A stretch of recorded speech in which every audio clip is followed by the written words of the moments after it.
Assalamualaikum warahmatullahi wabarakatuh. Puji syukur kita ngaturaken agung panuwun dumateng Allah Subhanahu wa taala. Saengga wektu dini wanci punika kita saged muwajadah ing papan menika tanpa alam.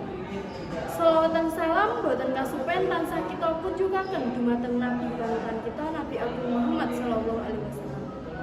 Ingkang kula hormati Bapak Kepala SMA Negeri Model Terpadu Bojonegoro, ingkang kinurmatan Bapak Ibu Guru SMA Negeri Model Terpadu Bojonegoro, ingkang kula tresnani rencang-rencang SMA Negeri Model Terpadu Bojonegoro. Bapak Ibu saha rencang-rencang ingkang kinurmatan, kaparinga kula Jesslyn ing wekdal menika ngaturaken sekedhik irah-irah babagan budi pekerti. Tumrap kita sedaya kunjuk muring-muring budaya Jawi.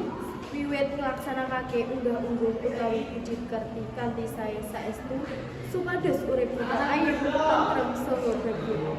Para rawuh ingkang satu bagya mulya, unggah-ungguh ing wekdal menika sejatosipun sampun prihatinke. Mila kita kedah sami-sami sinau babagan unggah-ungguh tumrap tiyang sepuh sesepuh saha saking Bapak Ibu. Cukup semanten atur sami kula menawi kathah kalametan saha ulunipun nyuwun pangapunten. Wassalamualaikum warahmatullahi wabarakatuh.